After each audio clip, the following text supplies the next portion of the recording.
आज इनके पैरों में चप्पल नहीं है तो कारण क्या है? आज अगर इनको राशन नहीं मिल पाए या आज वो बेरोजगार है, इनको चाह के भी रोटी यहाँ नहीं मिल रही है, इनको 2 वक्त की रोटी के लिए भी बाहर जाना पड़ रहा है, तो कारण क्या है और जिम्मेवार? देखिए, इस बार अभी तक यहाँ के लोगों ने विधायक चुना है, पर इस बार परिहार की जो धरती है ना, वो विधायक पैदा करने जा रही है। ये पहली बार होगा यहाँ पे कि विधायक ये लोग पैदा करेंगे, यानी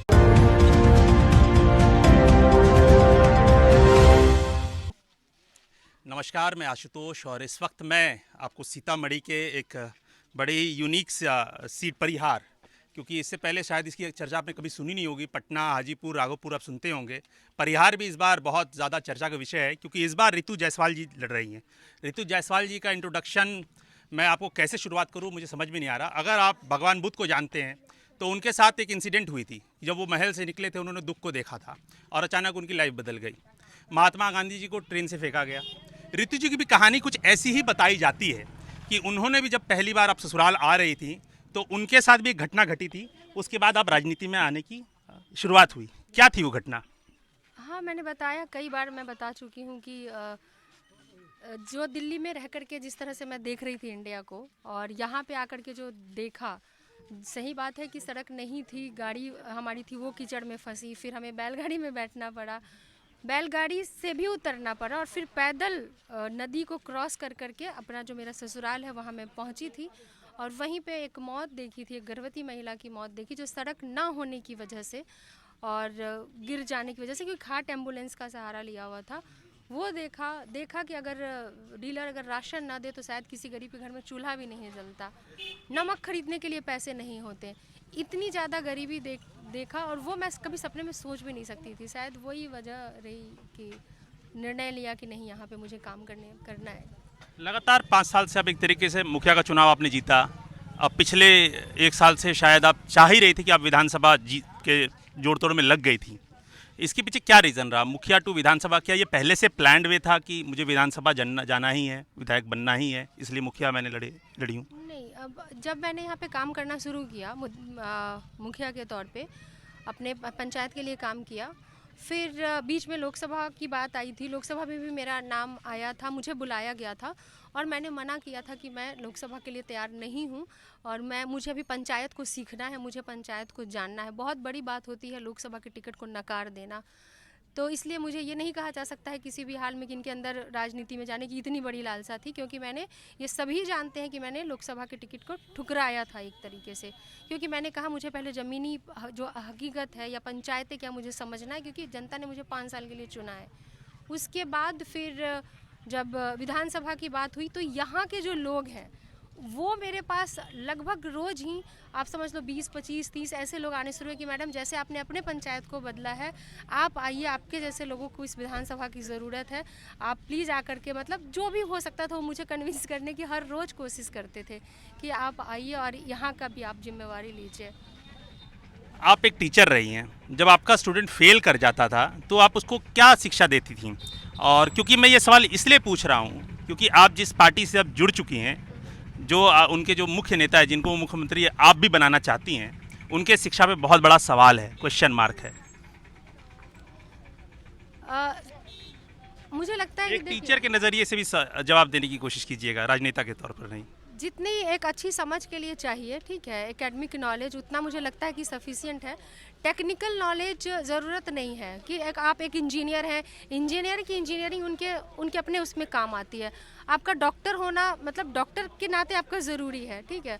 तो जितनी एक प्रॉपर एक होता है ना कि इतना तक हमको एकेडमिक नॉलेज चाहिए, तो वो एकेडमिक नॉलेज उतना उनको है, टेक्निकल नॉलेज नहीं है। क्योंकि ठीक है, हो सकता है किसी को डॉक्टर, इंजीनियर या कुछ और नहीं बनना है, साइंटिस्ट नहीं बनना है, एक समाज सेवा करना है या पॉलिटिक्स में जाना है या कुछ भी करना है जहाँ पर टेक्निकल पार्ट जानने की ज़रूरत नहीं है, तो मुझे लगता है कि ठीक है इतना।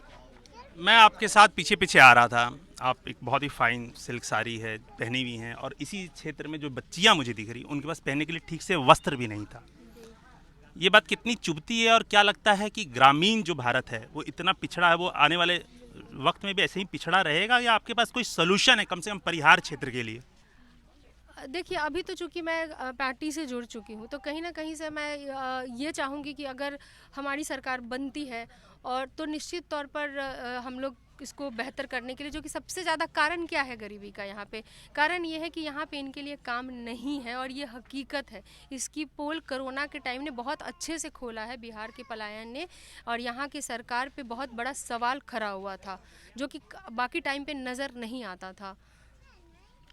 आप महिला हैं, बिहार में आप जानते हैं महिलाओं की सेफ्टी कितना बड़ा मुद्दा है। आप जब जदयू में थी, जब आप जदयू में गईं तो उस पर भी मुजफ्फरपुर गृह कांड में आरोप लगे थे, और उनके बाद उनकी जिनका उनमें नाम आया था उसको फिर पार्टी ने टिकट दे दिया है। और उसके बाद आप आरजेडी में भी गई है, जिनका अपना एक ट्रैक रिकॉर्ड महिलाओं के प्रति 15 साल का जो जंगल राज है उसमें महिलाएं कितनी अनसेफ थी। मतलब ये क्यों इतना स्टेप लग रहा है जो अपॉर्चुनिस्टिक है, कि बहुत आइडियलिस्टिक नहीं लग रहा? कांड था वो तो कि वो अभी हुआ है, अभी हुआ है ना। नहीं, लास्ट ईयर हो गया था जब आप पार्टी हाँ, में थे। मतलब जब मैं पार्टी में थी, जेडीयू में जब मैं थी तभी हुआ था। हाँ, फिर मैंने उस पार्टी को छोड़ दिया। खैर, हम इतनी घुमा के बात नहीं करते। मुझे मेरी जिम्मेवारी पता है और मुझे मेरा विज़न क्लियर है। मेरा विज़न यह है कि अगर मैंने जिम्मेवारी मुखिया के तौर पे ली, मैंने वहाँ की समस्याओं को देखा और वहाँ की समस्याओं को ख़त्म करने का प्रयास किया एक मुखिया के लेवल पे। मुझे वो दिखता है कि मुझे जनता ने किस लिए चुना है। आज अगर मैं विधायक बनती हूँ तो जस्ट ये है कि एक पंचायत से बढ़ के मेरी जिम्मेवारी 38 पंचायतों तक होगी, और वहाँ पे मैं क्लियर हूँ कि मुझे मेरे लोगों के लिए क्या करना है, कैसे यहाँ पर बेहतर इनको मैं कर सकती हूँ, कैसे हेल्पफुल हो सकती हूँ, या बेहतर एजुकेशन के लिए या बेहतर हेल्थ का जो प्रॉब्लम है अस्पतालों में नहीं मिलती है, तो उसके लिए मैं कैसे कर सकती हूँ, ये मुझे क्लियर है। यहाँ पर जैसे एक ट्रेंड है बिहार में, विधायक पति मुखिया पति, जहाँ पर महिलाओं को टिकट तो दे दिया जाता है, वो जीत जाती हैं, लेकिन रोल जो हस्बैंड निभाते हैं, आपके भी हस्बैंड आईएएस हैं, उनका कितना रोल रहता है जब आप जीतती हैं उसके बाद? मैं जब मुखिया बनने के बाद मेरे हस्बैंड 4 या 5 महीने में 2 दिन के लिए आते हैं, और अभी चूंकि चुनाव बड़ा है तो अभी वो मदद करने आए हैं, परिवार के नाते मदद करने आए हैं, और निश्चित तौर पे विधायक बनने के बाद वो विधायक पति की भूमिका में नहीं रहने वाले हैं। जैसे वो मुखिया पति की भूमिका में कभी भी नहीं रहे, मैं अपना काम खुद करती हूँ, वैसे ही वो विधायक पति की भूमिका में नहीं रहेंगे। राष्ट्रीय राजनीति लगातार बदल रही है, देखेंगे कि आप बहुत सारे नए लोग आ रहे हैं, बहुत नया एक्सपेरिमेंट कर रहे हैं, पूरी पॉलिटिक्स को बदलने की कोशिश हो रही है। अगर बात की जाए तो पिछले एक दशक में देखें तो जो केजरीवाल की राजनीति रही दिल्ली में, वो काफ़ी बदलाव वाली और बहुत ही डिफरेंट राजनीति उन्होंने शुरुआत की। उन्होंने एक बड़ा गोल रखा, और बिहार में भी एक बार दिख रही कि एक नया नवेला चेहरा आया है जो बाहर से पढ़कर आया, वो भी एक इसी तरह की बातचीत कर रहा है। तो आपने उस बड़े फाइट के प्रति क्यों नहीं गई, और ये छोटी जो पार्टी के भीतर, क्योंकि पार्टी का जो ढांचा होता है जिसमें आप खुद चैलेंजेस समझती हैं काम करने के, पार्टी के ऊपर की जो परिस्थितियाँ होती हैं और उसमें बहुत सारे कॉम्प्रोमाइज़ होते हैं। देखिए, मैंने आपको पहले भी कहा ना कि बहुत अगर कोई ये कहता है कि बहुत सारी डिग्री लेकर के, तो वैसी डिग्री लेकर के आने वाले उस कॉलेज में या उस यूनिवर्सिटी में उस ईयर में बहुत सारे लोग होंगे जिसने पास किया होगा, और उन सभी को अगर ये लगता है कि सीधा ये डिग्री लेकर के वो बदलाव कर सकते हैं, तो वो गलत सोच रहे हैं। जब तक आप ज़मीन पर आकर के ज़मीन की धूल, यहाँ की मिट्टी, यहाँ की समस्या, यहाँ के लोगों की प्रॉब्लम, ये क्या रोज़ रोज़ फेस करते हैं। आज इनके शरीर पे कपड़े नहीं है तो कारण क्या है, आज इनके पैरों में चप्पल नहीं है तो कारण क्या है, आज अगर इनको राशन नहीं मिल पाए, या आज वो बेरोजगार हैं, इनको चाह के भी रोटी यहाँ नहीं मिल रही है, इनको 2 वक्त की रोटी के लिए भी बाहर जाना पड़ रहा है, तो कारण क्या है और जिम्मेवार कौन है इसके लिए, मुझे ये पता है। तो मुझे नहीं लगता कि उसके लिए बहुत ज़रूरी है कि आप कितना बहुत बड़े या अच्छे यूनिवर्सिटी से आकर के आप डिग्री लेकर के आते हैं तो आप उसको कर पाते हैं। मुझे लगता है कि ज़रूरत वैसे लोगों की है कि वो उनको भी, जिनकी आप बात कर रहे हैं, पहले वार्ड या मुखिया का इलेक्शन लड़ना चाहिए। बेशक ये डबल काम करेगा कि आप अच्छे, ठीक है, आप एजुकेटेड हैं, आपके पास बढ़िया डिग्री है, पर आपको आकर के पहले वार्ड मेंबर का लड़ना चाहिए। वार्ड मेंबर का आप चुनाव लड़िए, आप मुखिया का चुनाव लड़िए, और वहाँ पे आप प्रूफ करिए कि आपने कितना जाना है, तब आप बाहर ऊपर की पॉलिटिक्स में चाहिए। मैं भी चाहती तो सीधा सीधा करके विधायक या एमपी बन सकती थी, लेकिन उसके बजाय मैंने कहा कि नहीं, मुझे ग्रास रूट लेवल पे जो समस्या है उसको समझते हुए मुझे काम करना है। आपका कोई रोड मैप है कि आने वाले 5 साल मान लिया, क्योंकि जैसा कि आपका पिछला ट्रैक रिकॉर्ड रहा, आप जीत गई, निर्दलीय भी जीती थी, आप मुखिया में भी आपके खिलाफ बड़े ताकतवर लोग थे, और इस बार भी एक तरीके से पुराने बीजेपी के विधायक की वाइफ लड़ रही हैं, और वो खुद भी, उनकी वाइफ भी विधायक रही हैं, तो क्या आप जीतने का चांसेस तो लग रहा है, जैसा कि आप बता रही हैं, तो उसके बाद के क्या रोड मैप होंगे अगर आप जीत जाती हैं तो? देखिए, इस बार अभी तक यहाँ के लोगों ने विधायक चुना है, पर इस बार परिहार की जो धरती है ना, वो विधायक पैदा करने जा रही है। ये पहली बार होगा यहाँ पे कि विधायक ये लोग पैदा करेंगे, यानी खुद ये विधायक बनने जा रहे हैं। पहली बात, रोड मैप ये है काम का कि जो इनकी समस्या है उस समस्या को दूर करने के लिए क्या क्या कारण हो सकते हैं। जैसे कि ठीक है, मैं सरकार नहीं हूँ अपने आप में, मैं सिर्फ एक जनप्रतिनिधि हूँ। आज एक पंचायत की जीतने के बाद 38 पंचायत की बनूंगी। सबसे पहले मुझे रहेगा ये कि कैसे मैं इनको एम्पावर करूँ, महिलाओं के एम्पावरमेंट की बात करूँ या रोजगार की बात करूँ। तो मुझे लगता है कि ज़रूरी नहीं है कि ठीक है वो बड़ा मसला सरकार का हो सकता है कि सरकार फैक्ट्री खोलेगी या बहुत बड़ी बड़ी फैक्ट्री खोलेगी। कई ऐसी चीज़ें हैं जहाँ पे छोटी छोटी चीज़ों को अगर हम ध्यान रखें तो यहाँ एम्प्लॉयमेंट जनरेट हो सकता है। जैसे कि आप सभी जानते हैं कि अगर कल नीतीश कुमार जी ने कह दिया हमने भरसक कोशिश की लेकिन यहाँ पर उद्योग नहीं लगाया जा सकता है। ये ऐसा हो तो अपने आप को मान रहे हैं कि हम फेलियर है ना, तो उनको छोड़ देनी चाहिए गद्दी। जब वो फेलियर ही हैं, उनके भरसक प्रयास करने के बाद भी अगर उनको लगता है कि वो यहाँ पे उद्योग नहीं लगा सकते तो उनको इमीडिएट छोड़ ही देना चाहिए, है ना। जब वो अपने आप को मान ही रहे हैं कि फेलियर है। आप देखिए, यहाँ पे मैं मुखिया के तौर पे बता रही हूँ, पंचायत में आप देखेंगे यहाँ पे कि बहुत सारे ऐसी चीज़ें हैं, जैसे तालाब आप खुदवा सकते हैं, मछली पालन को आप बढ़ावा दे सकते हैं, फ्लोरिकल्चर को आप बढ़ावा दे सकते हैं। आप देखेंगे कि अभी भी बिहार में, जबकि यहाँ का स्थिति ऐसा है कि हर घर में ऑलमोस्ट जिनके पास जगह है वो तालाब खुदवा सकते हैं, मछली पालन कर सकते हैं, फूल की खेती कर सकते हैं। इसके बावजूद भी होता क्या है, आंध्रा से यहाँ पे पूरी की पूरी वैगन आती है और यहाँ पर मछलियाँ बिकती है और यहाँ का पैसा आंध्रा जाता है। लेकिन वो यहाँ हो सकता था कि बिहार सबसे बड़ा एक्सपोर्टर हो सकता था मछली पालन के लिए। कोलकाता से गेंदा का फूल आता है, जरवेरा का फूल आता है, रजनीगंधा का फूल आता है। हमारी मिट्टी का नेचर ऐसा है जहाँ पे इनकी खेती बहुत शानदार तरीके से हो सकती है। तो ये हो सकता था कि यहाँ से ट्रेनें वहाँ जाती, यहाँ लोगों को पैसा मिलता, लेकिन नहीं, जो चीज़ें हमारे पास हैं उसको भी हम नहीं कर पा रहे हैं। तो रैदर देन कि हम बहुत बड़े, चूँकि बहुत बड़ी गवर्नमेंट में नहीं हूँ अपने आप में, लेकिन मेरा जो ध्यान वो छोटी छोटी चीज़ों पे जाता है कि हाँ, जो कि मैंने अपने पंचायत में करना शुरू भी किया।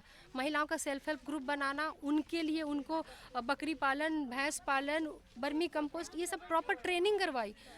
वहाँ गाँव में फैशन डिज़ाइनिंग की ट्रेनिंग चल रही है, वहाँ पे ब्यूटी पार्लर, सिलाई सेंटर, इस तरह की चीज़ें कि लड़कियों को बहुत बड़ा करने की ज़रूरत नहीं है, नियत करने और एक शुरुआत की ज़रूरत थी। आज हमारे पंचायत में हर लड़कियाँ जो अपने ससुराल जाती है अपने पैरों पे खड़ी होकर के जाती है। मेरा आखिरी सवाल है आपसे, मुखिया बनी, विधायक पे ट्राई कर रही हैं, आखिरी लक्ष्य क्या है, आगे कहाँ तक जाना है? लक्ष्य जो कल था आज भी वही है कि यहाँ पे एम्प्लॉयमेंट की, देखिए पलायन बहुत ज़्यादा है, ठीक है। रीज़न मैं आपकी बात समझ गया, ठीक है। मुखिया, विधायक, अगला कदम क्या? अगला कदम अगर मुझे लगता है कि मुखिया बन के ही मैं काम करती रहूं तो मुझे इसमें भी कोई प्रॉब्लम नहीं है। विधायक बन पूरे बिहार की सेवा नहीं करनी है? ये बड़ा कंपनी के पत्रकारों वाला सवाल बड़ा पूछते हैं और हम जैसे सीधे साधे लोग फंस जाते हैं उसमें। मेरा मकसद करना है कि नहीं करना? बिहार के बारे में कोई ड्रीम है, कोई होप है कि नहीं है? मकसद काम करना है, सिर्फ काम करना है। बिहार के लिए, बिहार का बदलाव, पूरा बिहार के लिए। और अभी हमारे सामने पूरे बिहार के लिए बदलाव, पूरे बिहार के लिए एक युवा चेहरा हमारे सामने है तेजस्वी यादव जी के रूप में, और हम लोग बहुत होपफुली उनको देख रहे हैं कि निश्चित तौर पे वो आएंगे तो बदलाव होगा। तो हमारे सामने एक ऑलरेडी एक चेहरा है और उन्होंने वो मौका हमें दिया है कि आज मैं ये टिकट लेकर के यहाँ पे विधायक के इलेक्शन के लिए खड़ी हुई हूँ और लोगों से वोट मांग रही हूँ। तो ऑलरेडी जब मेरा वहाँ पे एक चेहरा है और लोगों को वो दिख रहा है कि तेजस्वी फीमेल ऑप्शन नहीं हो सकती हैं? क्या फीमेल ऑप्शन नहीं हो सकती हैं? पढ़ी लिखी फीमेल जिन्होंने ज़मीन पे भी काम किया है। चीज़ें बदलती हैं, 15 साल उनकी सरकार रही, 15 साल उनकी सरकार रही, चीज़ें बदलती हैं, फिर किसी को मौका मिलेगा, आगे फिर किसी को मौका मिलेगा। इतनी दूर की बात क्यों करें, आज की बात करें, आज की समस्याओं की बात करें, और उस समस्या से जिस पद पे भी रह करके उससे अगर हम कर सकते हैं और जनता अगर मुझे उससे स्वीकार करती है, या किसी को भी जनता जहाँ तक लेके जाना चाहती है, ये प्रजातंत्र है। ये प्रजा, मैं डिसाइड नहीं कर सकती कि मैं कहाँ पे पहुँचूंगी या कोई भी व्यक्ति कहाँ तक पहुँचेगा, वो डिसाइड नहीं कर सकता। यहाँ की जनता कोशिश कर सकता है, यहाँ की जनता ये डिसाइड करेगी कि कौन कहाँ तक पहुँचेगा। रितु जायसवाल की सफ़र मुखिया में ही खत्म हो जाएगी। रितु जायसवाल की सफ़र विधायक तक भी नहीं पहुंच पाएगी, या रितु जायसवाल की सफ़र आगे भी जारी रहेगी। यह प्रजातंत्र है और यहाँ प्रजा ये तय करेगी, ये मैं और आप तय नहीं कर सकते। ठीक, धन्यवाद।